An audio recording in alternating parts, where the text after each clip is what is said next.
Hey everybody, Rob Adams for Shutter Mag, and today we're taking a look at audio correction and sweetening. And I wanted to show you a couple of examples, three actually, of the techniques we talked about in my article, and just show you some different sound profiles and the problems that they pose, and show you how we can correct and sweeten some of the good sound. So the first example I'll show you here is a priest from a wedding, and he's wearing a lavalier microphone. This is a Sanken COS11D, and it's going into a body field recorder, micro recorder that's on his person, and there's some sort of hiss in this sound. I'll play it for you so you can hear it. Look at one another as a gift from Almighty God. Look at one another as part of God's divine plan for you since the beginning of time. So there's a little bit of a high end in there, whether it's room tone or something coming from an HVAC system. It's just a very, it's in there. It's just permeating because the voice quality is not bad. He's got some bass in his voice. The mic placement is good. It's right beneath him and right beneath his mouth. And we can clean this up fairly easily. So we'll address that by, first of all, let's go ahead and we've already increased the volume just so you could hear it. If I didn't increase the volume, you can see that the record level was kind of low. Look at one. So I just kind of boosted that. And anytime you boost up volume, you're going to boost up all that inherent noise too. So we got to be careful to not overplay the sound, the bad sound. We want to remove it while keeping good tonal quality in the voice and volume units, all right? So like I spoke about in the article, we're going to go ahead and grab our Acusonus Era 4 noise remover. I'm just going to apply that here to the audio clip. Come over into our parameter settings, and here is the interface for Acusonus Era 4. Automatically, it sets to on, and it sets what it thinks is going to be the correct amount of processing. So let's just see what that sounds like right off the bat. Look at one another as a gift from Almighty God. I'll turn it off. Look at one another as part of God's divine plan for you. Back on. Since the beginning of time. So it does a fairly decent job removing the noise. The problem is it degrades the quality of his voice a little bit too much. It makes it sound a little bit garbled, almost like it's, again, this underwater quality. We don't want that. We want the voice to remain pure as much as we can. So we're going to go back here and just play around with the parameters. Look at one another as a gift from Almighty God. Look at one another as part of God's divine plan for you. And that's not too bad. So I've reduced the amount of processing by almost 30%, 26%, and I'm still removing a lot of that high end. You don't hear as much. As a gift from Almighty. So that's pretty good. And now if we can increase the audio output using this output slider to bring up the volume.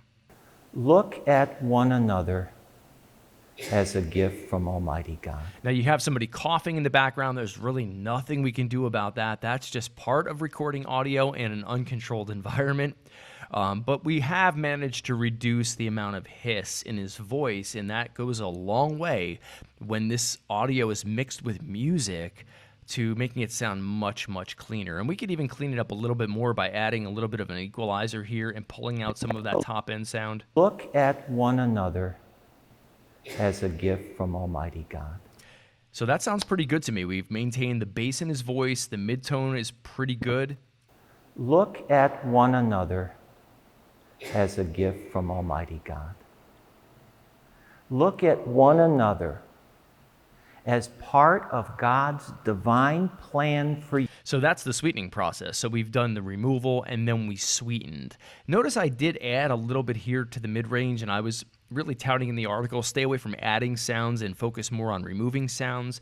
If you have clean enough sound, you can add certain frequencies in some spots, and the male voice tends to live here in this low to mid range, the 512 to 1K range. So I'm just playing around a little bit with the mids there just to sweeten his voice just a bit. So we have a fairly good result on that audio example. Let's jump over here to this interview with Vanessa, and I'll play this back for you, and you can hear how this sounds coming from my high-quality Sennheiser ME64 shotgun mic into the Zoom H6 recorder. So this is a suspended shotgun mic over her in a fairly noisy room. Like the room itself is not noisy, but it's reflective. There's a lot of hard surfaces. There's not a lot of sound conditioning, so you'll hear this kind of reverb. So you've got 48 squares here with a variety of different colors, and it's in a nice rigid case. Now, this case is going to get beat up a little bit in your bag, but it's important to not let the inside get beat up. All right, so it's not bad quality audio. It sounds good. It's a little bit reverby. It's got a little bit of echo to it, so we're going to remove some of that. First thing I'm going to do is just increase her volume up a little bit, and I like to use Final Cut Pro 10's built-in loudness and uniformity controls just to get the audio where I want it. So you've got 48 squares here with a variety of different colors, and it's in a nice rigid case. Now, so let's go ahead and try to remove some of that reverb. I'm going to come down here to my Era 4 reverb remover, and I'm going to apply that to the clip. And we're going to open up the parameters here. And again, Acusonus is going to try to estimate what it thinks will sound good. So you've got 48 squares here with a variety of different colors, and it's in a nice rigid case. That did a pretty good job of removing a lot of the reverb bounce. Now I can select down here whether I want Acusonus to focus on the high frequencies, the low frequencies, or sort of that mid to high or high to low. I'm going to select this high-low and just see how this sounds. You've got 48 squares here with a variety of different colors, and it's in a nice rigid case. Now, this case is going to get beat up a little bit in your bag, but it's... And there, that's done a pretty good job of removing some of that reverb. It's never going to sound like she was in a vocal booth or that she had sound baffles on either side. It's never going to sound that quality, but it sounds pretty good. Now, we can go ahead and EQ in a little bit of sound to enhance. Let's just come over here. So you've got 48 squares here with a variety of different colors, and it's in a nice rigid case. Now, this case is going to get beat up a little bit in your bag, but it's important to not let the inside get beat up. You want this to stay consistent so that your color stays consistent. So you've got 48 squares here with a variety of different colors, and it's in a nice rigid. So the EQ allows me to sweeten the sounds, the frequencies that I really want to highlight and remove those that I don't. And by getting a little S-curve here, I've kind of sweetened this up, and I'll show you before and after.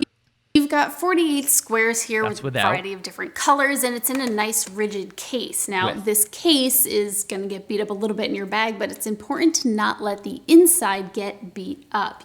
So that's really not too bad. I can go back and show you now what it would sound like with no audio enhancements whatsoever.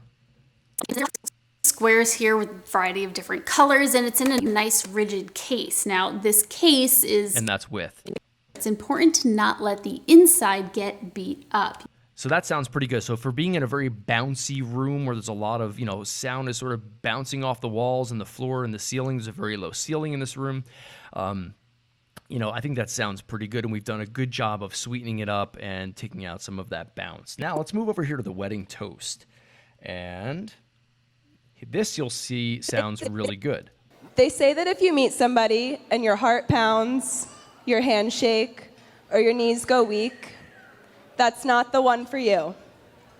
When you meet your soulmate, you'll feel completely calm. Now, I can tell. So she doesn't sound bad. It's a little bit boxy. Now, I'm taking a feed into my Zoom H6 from their house sound system in this venue. So I don't have any control over what they're feeding me. So it's a little bit boxy. So I'm simply just going to use an EQ here just to sweeten. We're only going to sweeten here. There's nothing that needs to be removed. There's no real bad characteristic of this audio. I just want to sweeten it up. So let's take out some of the boxiness that sort of lives in this mid to low range here. Meet somebody and your heart pounds, your hands shake, or your knees go weak, that's not the one for you. When you meet your soulmate, you'll feel completely calm. Now, and maybe just increase the bass a little bit, just give her a little low. they say that if you meet somebody and your heart pounds, your hands shake, or your knees go weak, that's not the one for you. And that's really not bad at all. And what else we can do here is apply a limiter, and a limiter is just going to make everything even across the board. So we'll just go ahead and grab a limiter. If you just bear with me for 1 second while I go ahead and grab that. And when we apply the limiter and open up the parameters here, I'm just going to choose an output level of around -6 dB, and that's going to get me to right around where I want the levels to be, so it's not too loud or soft as she's moving around and moving the mic around. I don't really need to gain the sound because the volume quality is really good. If you meet somebody and your heart pounds, your hands shake, or your knees go weak, that's not the one for you. Maybe we can gain it up When a you little meet bit. your soulmate, you'll feel completely calm. Now, And she has a little bit of poppiness in the voice, you'll feel completely calm. that little plosive there. You'll feel I don't own this plugin, but Acusonus does have one that deals with plosives, and you hear that on my mic. Those plosives can be very distracting, and if you want to remove them or reduce them, Era 4 or Acusonus does have a plosive remover that you can play around with. So there's 3 really good examples of how to clean up some background noise and then sweeten the audio, and then just take really good audio and just sweeten it to make it sound nice in your production. So I hope that's helpful. I'll see you next month here in Shutter Mag. I'm Rob Adams.